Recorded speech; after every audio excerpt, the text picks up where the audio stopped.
एकदन्ताय विद्महे वक्रतुण्डाय धीमहि तन्नो दन्ति प्रचोदयात्। तत्पुरुषाय विद्महे महादेवाय धीमहि तन्नो रुद्रः प्रचोदयात्। नारायणाय विद्महे वासुदेवाय धीमहि तन्नो विष्णुः प्रचोदयात्। देव्यै ब्रह्माण्यै विद्महे महाशक्त्यै च धीमहि तन्नो देवी प्रचोदयात्। महालक्ष्मी च विद्महे विष्णुपत्न्यै च धीमहि तन्नो लक्ष्मी प्रचोदयात्। भास्कराय विद्महे महद्युतिकराय धीमहि तन्नो आदित्यः प्रचोदयात्।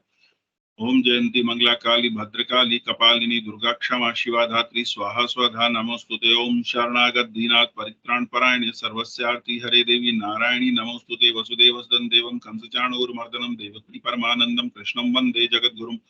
गुरुर्ब्रह्मा गुरुर्विष्णु गुरुर्देवो महेश्वरः गुरुः साक्षात् परब्रह्म तस्मै श्री गुरुवे नमः।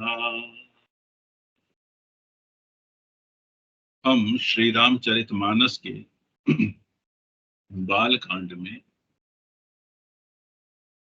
उस घटना का विवरण पढ़ रहे हैं जब राजा जनक की नगरी में श्री राम और लक्ष्मण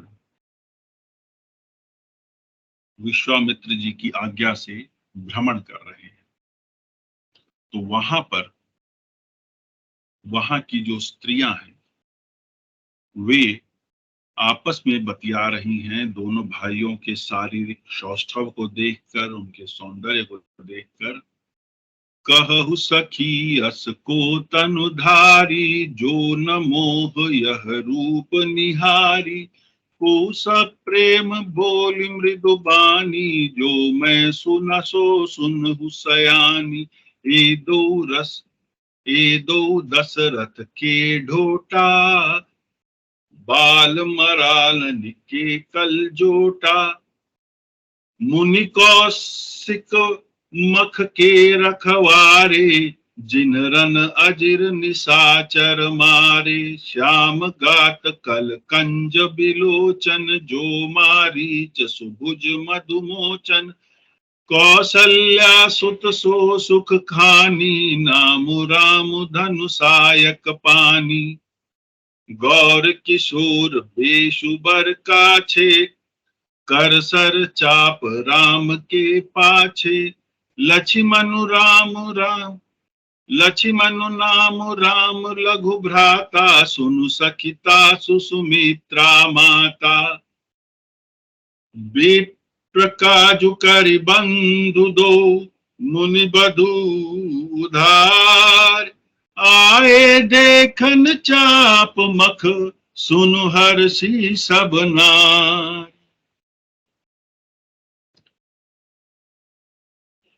हे सखी, कहो तो ऐसा कौन शरीरधारी होगा जो इस रूप को देखकर मोहित न हो। तब दूसरी सखी प्रेम सहित कोमल वाणी से बोली, हे सयानी, मैंने तो सुना है, वो सुनो। ये दोनों राजकुमार महाराजा दशरथ के पुत्र हैं। बाल राजहंसों का सा सुंदर जोड़ा है। ये मुनि विश्वामित्र की यज्ञ की रक्षा करने वाले हैं। इन्होंने युद्ध के मैदान में राक्षसों को मारा है। जिनका श्याम शरीर और सुंदर सुंदर कमल जैसे नेत्र हैं, जो मारीच और सुबाहु के मद को चूर करने वाले हैं और सुख की खान हैं, और जो हाथों में धनुष बाण लिए हुए हैं, वे कौशल्या जी के पुत्र हैं। इनका नाम राम है।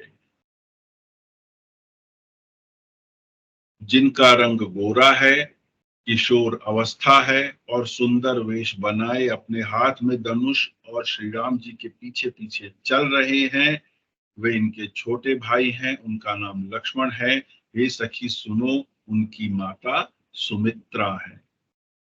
दोनों भाई ब्राह्मण विश्वामित्र का काम करके और रास्ते में मुनि गौतम की स्त्री अहिल्या का उद्धार करके यहाँ धनुष यज्ञ देखने आए हैं। यह सुनकर सभी स्त्रियां प्रसन्न हुई।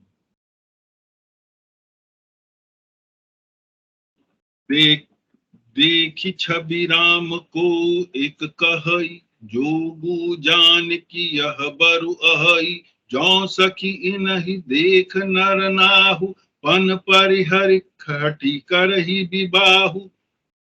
को कह ए भूपति पहचाने, मुनि समेत सादर सन्माने, सखी परंतु पनुराउ न तजई, विधि बस हठि अविवेक ही भजई।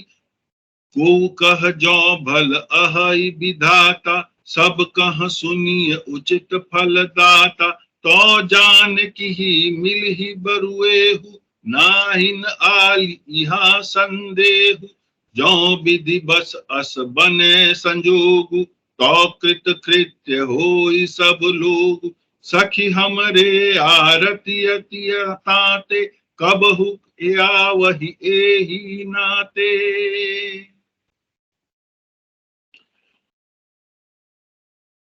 श्री रामचंद्र जी की छवि देखकर एक सखी दूसरी से बोली, यह वर जानकी के योग्य है। हे सखी, यदि कहीं राजा इन्हें देख ले तो प्रतिज्ञा तोड़कर हठ पूर्वक इन्हीं से विवाह कर देगा। किसी ने कहा, राजा ने इन्हें पहचान लिया है और मुनि के सहित इनका आदर पूर्वक सम्मान किया है, परंतु हे सखी, राजा अपना प्रण नहीं छोड़ता। वह होनहार के वशीभूत होकर हठपूर्वक अविवेक का आश्रय लिए हुए है। कौन सा अविवेक?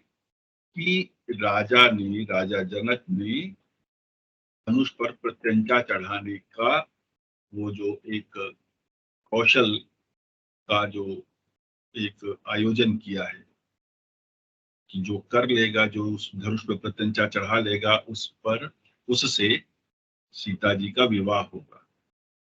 तो उस संदर्भ में ये सखियां आपस में बात कर रही हैं। कोई कहती है, यदि विधाता भले हैं और सुना जाता है कि वे सबको उचित फल देते हैं, तो जानकी जी को यही वर मिलेगा। हे सखी, इसमें संदेह नहीं है, ना ही न आल यहाँ संदेह। तो विधि बस अस बने संजोगु, तो कृत कृत्य होई सब लोग। जो दैव योग से ऐसा संयोग बन जाए तो हम सब लोग कृतार्थ हो जाएं। हे सखी, मेरे तो इसी से ही अधिक आतुरता हो रही है कि इसी नाते ये कभी यहाँ आएंगे। अर्थात यदि जानकी जी से इनका विवाह हो जाता है तो यदा कदा, जैसे दामाद अपने ससुराल कभी कभी आते हैं, तो ये कभी आएंगे। ऐसा जानकी जी की सखियां आपस में बात कर रही हैं। नाहि त हम कहु सुनहु सखी, इनकर दर्शन दूर। यह संघट तब होई, जब पुण्य पुरा कृत भूर। बोलिया पर कहु सखिनी का राम हरे, एहि बियाह अति हित सब ही का राम हरे।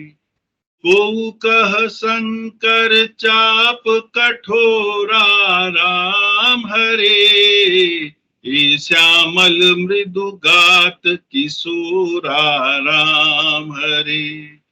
सब असमंजस अहै सयानी राम हरे, यह सुनिया पर कहै मृदु बानी राम हरे। सकीन कह को अस कही राम हरे, बड़ प्रभाव देखत लगु अहि राम हरे। परसि जासु पद पंकज धूरी राम हरे, तरियहल्या कृत अद्भुत भूरी राम हरे। सो की रही बिनु शिव धनु तोरे राम हरे, यह प्रतीति परिहरियन भोरे राम हरे। जेहि बिरंच रंच सिय संवारी राम हरे, केहि श्यामल बरु रचयु बिचारी राम हरे। तासु बचन सुनी सब हर्षानि राम हरे, ऐसे हो कही मृदु बानी राम हरे। नहीं तो अर्थात यदि विवाह नहीं, तो हे सखी सुनो, हमको इनके दर्शन दुर्लभ हैं। यह संयोग तभी हो सकता है जब हमारे पूर्व जन्म के बहुत पुण्य है।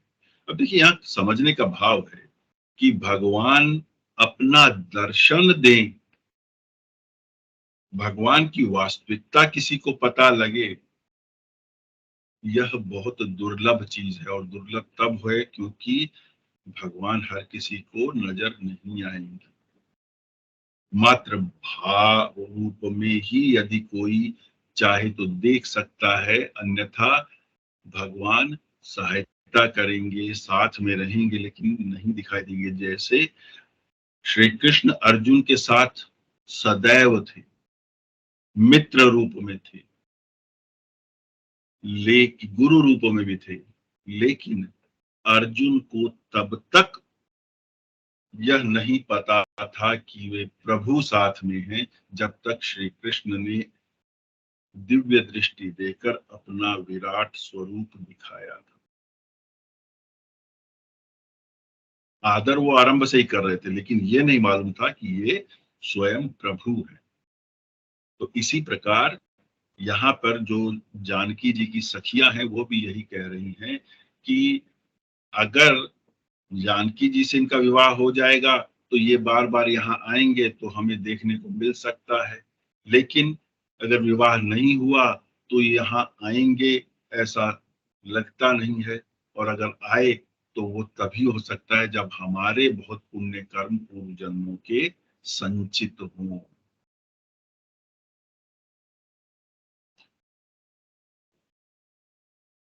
हे सयानी, सब असमंजस में हैं। यह सुनकर दूसरी सखी कोमल वाणी से कहने लगी कि हे सखी, इनके संबंध में कोई न कोई ऐसा कहते हैं कि ये देखने में तो छोटे हैं, पर इनका प्रभाव बहुत बड़ा है। जिनके चरण कमलों की धूलि का स्पर्श पाकर अहिल्या तर गई, जिसने बड़ा भारी पाप किया था, वे क्या शिवजी धनुष बिना तोड़े रहेंगे? इस विश्वास को भूलकर भी नहीं छोड़ना चाहिए। जिस ब्रह्मा ने सीता जी को संवार कर रचा है, उसी ने विचार कर सांवला वर भी रच रखा है। उनके ये वचन सुनकर सब हर्षित हुई और कोमल वाणी से कहने लगी, ऐसा ही हो।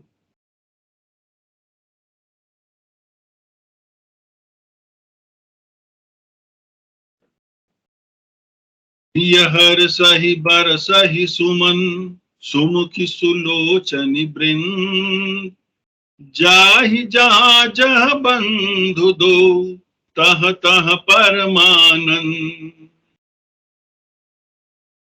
सुन सुंदर मुख और सुंदर नेत्रों वाली स्त्रियां समूह की समूह हृदय हर्षित होकर फूल बरसा रही हैं। जहां जहां दोनों भाई जाते हैं, परम आनंद छा जाता है। पूरब दिसिगे दो भाई, जहाँ धन मुख हित भूमि बनाई, जहाँ धनु मख हित भूमि बनाई। अति विस्तार चारु गच ढारी, विमल वेदिका रुचिर संवारी। चहु दिस कंचन मंच विशाला, रचे जहाँ बैठहि महिपाला। तेहि पाछे समीप चहु पासा, अपर मंच मंडली बिलासा। कछुक ऊंची सब भांति सुहाई, बैठहि नगर लोग जहाँ जाई। तिनके निकट विशाल सुहाए, धवल धाम बहु बरन बनाए। जहाँ बैठे देखहि सब नारी, जथा जोग निज कुल अनुहारी। पुर बालक कही कही मृदु बचना, सादर प्रभु दिखावहि रचना। सब शिशुए ही मिस प्रेम, बस परसि मनोहर गात। तनुपुल कहीं अति हर सुहिया, देखी देखी दो भ्रात। शिशु सब राम प्रेम बस जाने, प्रीति समेत निखेत बखाने, निज निज रुचि सब ले ही बोलाई, सहित स्नेह जाहि दो भाई। दोनों भाई नगर के पूर्व की ओर गए और धनुष के लिए जो भूमि बनाई गई थी धनुष यज्ञ की, अर्थात वह जहां पे धनुष पर पतंगा चढ़ानी थी, वहां उस कार्य का जो आयोजन होना था उस स्थान पर पहुंचे। बहुत लंबा चौड़ा सुंदर ढाला हुआ पक्का आंगन था, जिस पर सुंदर और निर्मल वेदी सजाई गई थी। चारों ओर सोने के बड़े बड़े मंच बने थे, जिन पर राजा लोग बैठे। उनके पीछे समीप ही चारों ओर दूसरे मचानों का मंडलाकार घेरा सुशोभित था। वहां कुछ ऊंचा था और सब प्रकार से सुंदर था। जहां नगर के लोग बैठेंगे उन्हीं के पास विशाल एवं सुंदर सफेद मकान अनेक रंगों से बनाए गए। जहां बैठी अपने अपने कुल के अनुसार सब स्त्रियां यथा योग्य जहां बैठना उचित है बैठकर देखेंगी। नगर के बालक कोमल वचन कह कहकर आदर पूर्वक प्रभु श्री रामचंद्र जी को रचना दिखला रहे थे। श्री राम जनकपुरी में पूर्व दिशा में गए। वहां पर वह स्थान था जहां पर धनुष यज्ञ के आयोजन की तैयारी चल रही थी। बड़ा प्रांगण था और भिन्न भिन्न लोगों के बैठने के भिन्न भिन्न स्थान थे, ऐसा वो वहां के जो बालक थे वो बता रहे थे। सब बालक इसी बहाने प्रेम के वश होकर श्री राम जी के मनोहर अंगों को छूकर शरीर से पुलकित हो रहे थे और दोनों भाइयों को देख देख कर उनके हृदय में अत्यंत हर्ष हो रहा था। शिशु सब राम प्रेम बस जाने, प्रीति समेत निकेत बखाने, निज निज रुचि सब ले ही बोलाई, सहित स्नेह जान दो भाई। राम देखा वही अनुज ही रचना, कही मृदु मधुर मनोहर बचना, लव निमेष महु भुवन निकाया, रचई जासु अनुशासन माया। भगति हेतु सोई दीन दयाला, चितवत चकित मनुष्य मखसाला, कौतुक देख चले गुरु पाही, जानि विलंब त्रास मन माही। जासु त्रास डर कहूँ डर होई, भजन प्रभाव दिखावत सोई, कही बातें मृदु मधुर सुहाई, किए विदा बालक बरियाई। श्री रामचंद्र ने जब बालकों को प्रेम के वश जानकर स्थानों की प्रेम पूर्वक प्रशंसा की, इस पर बालक और उत्साह में आ गए। वे सब अपनी अपनी रुचि के अनुसार उन्हें बुला लेते और दोनों भाई प्रेम सहित उनके पास चले जाते। कोमल मधुर और मनोहर वचन कहकर श्री राम जी अपने छोटे भाई लक्ष्मण को यज्ञशाला दिखा रहे थे, यज्ञ भूमि दिखा रहे थे, जिनकी आज्ञा पाकर माया लव निमेष में ब्रह्मांड के समूह रच डालती है। भगवान किसी की बनाई हुई रचना को दिखा रहे हैं। देखो ये ऐसा ऐसा ये बना हुआ कितना सुंदर लग रहा है। जिनकी आज्ञा, वो भगवान किसी दूसरे की रचना को दिखा रहे हैं, जो स्वयं यदि आज्ञा दे माया को तो लव निमेष हमारे टाइम मेजरमेंट की एक यूनिट है। हम सामान्य रूप में जो समय की अवधि है आवर्स मिनट्स एंड सेकंड्स, घंटा मिनट और सेकंड मानते हैं। थोड़ा जो ज्यादा ज्ञानी हो माइक्रो सेकंड मानेगा। तो ये जो माइक्रो सेकंड है यानी कि सेकंड का भी एक कुछ हिस्सा, उसी प्रकार लव और निमेष भी हमारी इतनी छोटी माप है समय। लव पलक गिरने का चौथाई समय, लव निमेष। इतना कम समय, पलक गिरने का जो समय लगता है उसका भी 1/4 जो समय है वो लव निमेष है। तो जिस भगवान की आज्ञा से माया एक निमेष मात्र में ब्रह्मांडों के समूह रच सकती है, वो भगवान अपने छोटे भाइयों को वो यज्ञ स्थान दिखा रहे हैं जहां पर भगवान शिव के धनुष पर प्रत्यंचा चढ़ाने के आयोजन को होना है। वहां दीनों पर दया करने वाले श्री राम जी भक्ति के कारण धनुष यज्ञशाला को चकित होकर देख रहे हैं। इस प्रकार सब कौतुक देखकर वे गुरु के पास चले। देर हुई जानकर उनके मन में भय है। इनके भय से डर को भी डर लगता है।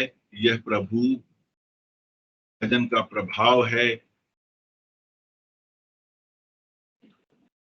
वह प्रभु भय दिखा रहे हैं। उन्होंने कोमल मधुर और सुंदर बातें कहकर बालकों को जबरदस्ती विदा किया। किए विदा बालक बरियाई। बरियाई अर्थात थोड़ा श्रम करना पड़ा, मेहनत करनी पड़ी। सभय सप्रेम विनीत अति सकुच सहित दो भाई। गुरुपद पंकज नाई सिर बैठे आय सुपाई। निसि प्रवेश मुनि आय सुदीना सब ही संध्या बंदन कीना। कहत कथा इतिहास पुरानी रुचिर रजनी जुग जाम सिरानी। मुनिबर शयन की जब जाई लगे चरण चापन दो भाई। जिनके चरण सरोरुह लागी करत विविध जप जोग विरागी। ते दो बंधु प्रेम जनु जीते गुरुपद कमल पलोटत प्रीते। बार बार मुनि आज्ञा दीनी रघुवर जाई शयन सब कीनी। फिर भय और प्रेम विनय और बड़े संकोच के साथ दोनों भाई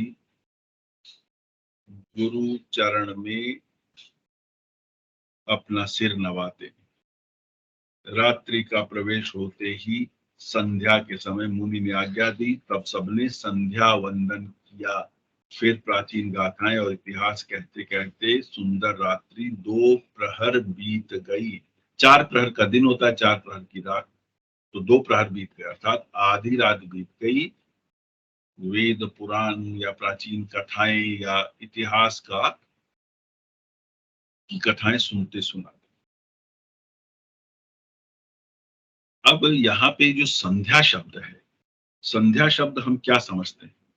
सामान्य व्यवहार में संध्या हम शाम को कहते हैं, इवनिंग। जबकि जो शास्त्रीय अर्थ है, जो इसका वास्तविक अर्थ है, संध्या शब्द बना है संधि से। संधि अर्थात किन्हीं 2 चीजों का जुड़ना। तो समय चक्र के अंदर वो क्या जुड़ती हैं? जब प्रातः होने वाली होती है और रात्रि समाप्त होने वाली होती है, तो रात्रि की समाप्ति और प्रातः का आगमन, यह जो संधि है, यह प्रातःकालीन संध्या है। दोपहर सूर्य नारायण एकदम अपने शिखर पर पहुंच चुके होते हैं और वहां से फिर वो अपनी ढलान के ऊपर आते हैं जब वो अपना तेज कम करना आरंभ करते हैं। तो सूर्य नारायण का सर्वाधिक तेज और वो समय जब वो अपना तेज समाप्त करना आरंभ करते हैं, धीमा करना शुरू करते हैं, वो है दोपहर की संध्या। फिर जब संध्या हो जाती है, जिसको शाम कहते हैं, शाम और रात्रि के मिलन का जो समय है, सूर्य नारायण अस्ताचल हैं, पश्चिम की ओर चले गए और यहाँ पर रात्रि आरंभ हो गई, तो वह सायंकालीन संध्या है। और चौथी संध्या होती है मध्य रात्रि, जब रात्रि भी अपने पीक पर, अपने सर्वोत्तम शिखर पर पहुंचकर फिर वहां से कम होनी शुरू होती है।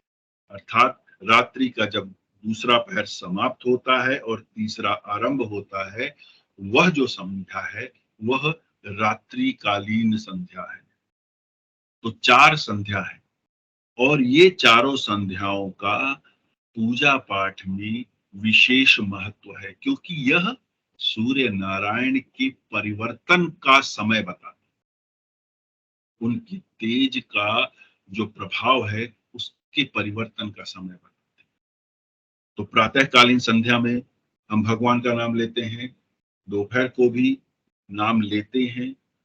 उसके बाद सायंकालीन संध्या में फिर हम पूजा पाठ आरती करते हैं, और एक रात्रिकालीन है। जो रात्रिकालीन संध्या है वह योगी ऋषि मुनि तपस्वी लोग ही करते हैं। वह मध्य रात्रि की संध्या है और उसका तो सर्वाधिक प्रभाव माना गया है। और वो जो समय होता है, जो मध्य रात्रि की संध्या है, उसे तुरीय काल कहते हैं। तुरीय तमः पारमाद्यंतहीनम गतिस्त्वम त्वमीका भवानी। वो समय तुरीय काल जब सर्वाधिक अंधकार होता है उस 24 घंटे के चक्र में। उस समय जब लाक्षणिक रूप से, भौतिक रूप से विश्व अंधकारमय है, उस समय भी यदि मैं प्रभु को भज रहा हूं तो प्रभु की विशेष कृपा मिलती है। तो इसीलिए ये जो प्रहर है तुरीय, तुरीय ऋषियों, मनीषियों, सिद्धों, संतों, तपस्वियों, मुनियों,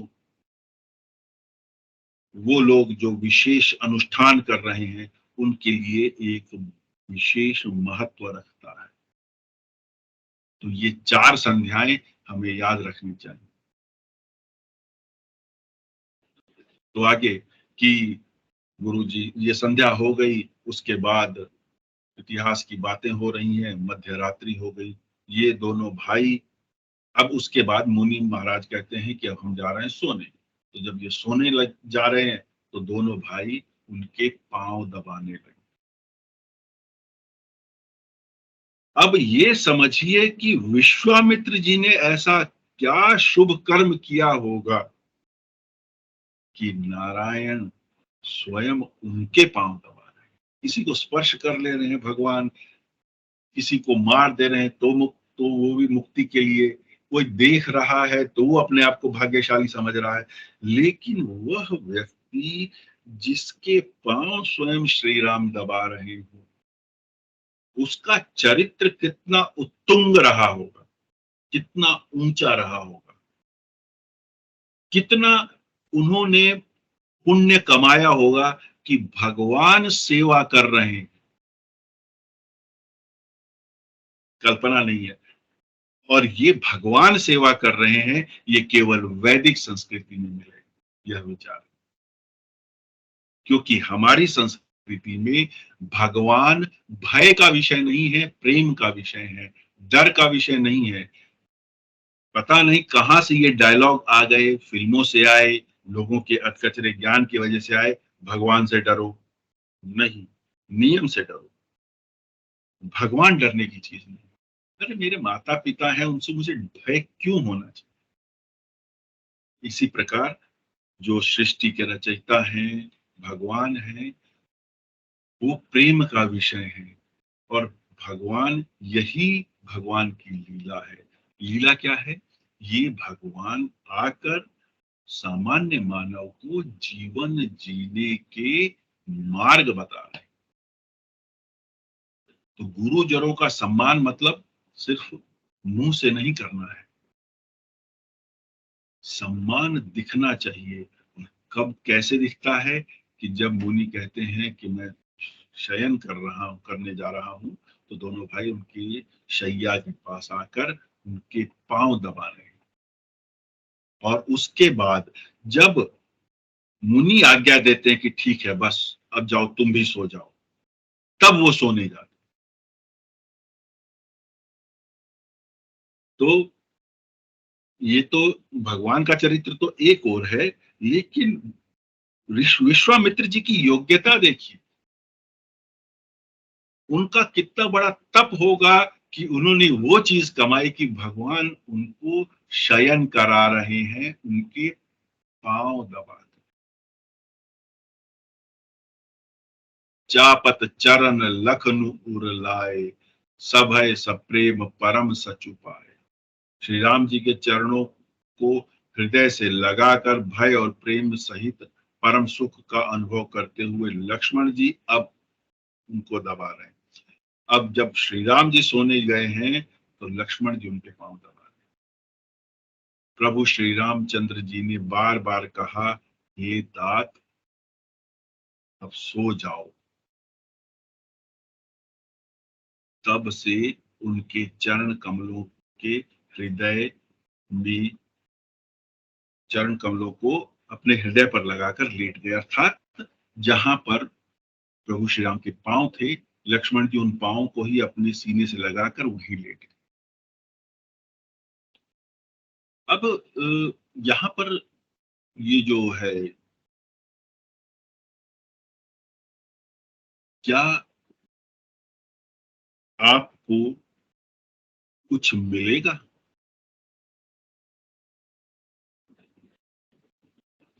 जो ज्योतिष के विद्यार्थी हैं वो शायद इस आशय को और इसके प्रभाव को समझ सकते हैं कि पांव दबाने से क्या मिलेगा, किसके पांव दबाने से क्या मिलेगा। गुरु के पांव दबाए। गुरु का पांव मतलब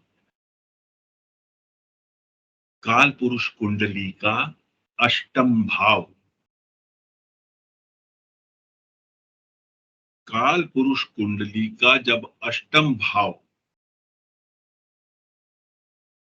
क्या किया वहां पे सेवा, वहां से कुछ मांगा नहीं है, सेवा की। तो क्या है? व्यक्ति की सोचने की, गहन चिंतन करने की, किसी भी वस्तु का रहस्य जानने की जो शक्ति है, जो योग्यता है, वह बढ़ती है। क्यों? क्योंकि वह व्यक्ति का अष्टम भाव है, रहस्य का भाव है, गहन चिंतन का भाव है, खोज का भाव है, अन्वेषण का भाव है। और वहां पे गुरु कृपा मिल रही है, अपने आप नहीं मिल रहा है, गुरु कृपा के साथ मिल रहा है। बड़े भाई का पांव दबाया गया। बड़े भाई का पांव कौन सा हुआ?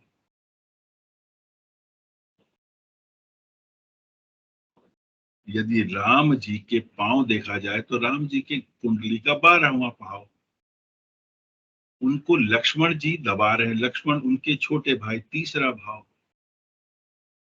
तीसरा भाव 12वें की सेवा कर रहा है, तो वो तीसरे से दशम हो गया। हाँ, तीसरे से दशम हो गया, अर्थात छोटे भाई को उच्च सम्मान मिलना। दशम भाव सम्मान का होता है, उच्चतम सम्मान का। छोटे भाई को अगर उच्चतम सम्मान पाना है तो बड़े भाव के पांव दबाए, या कन्वर्सली यदि बड़े भाई के पांव दबाते हैं तो हमें उच्चतम सम्मान प्राप्त होता है। ये एक विशेष लाभ है। पत्नी पति के पांव दबाए तो उसको धनार्जन मिलता है, अपने भाई, अपने अपने मायके का प्रेम मिलता है।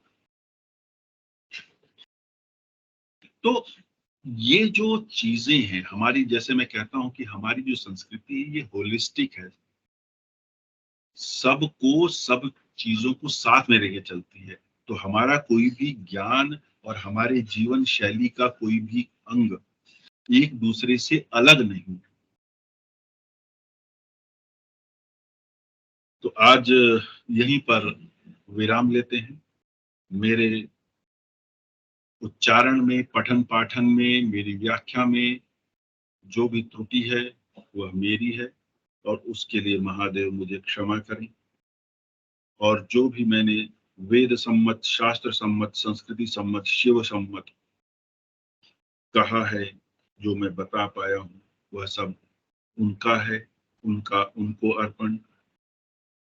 जो लोग मेरे साथ इस समय जुड़े, मेरी महादेव से प्रार्थना है कि आप सभी का जीवन सुखमय, मंगलमय और वैभवशाली हो। हर हर महादेव।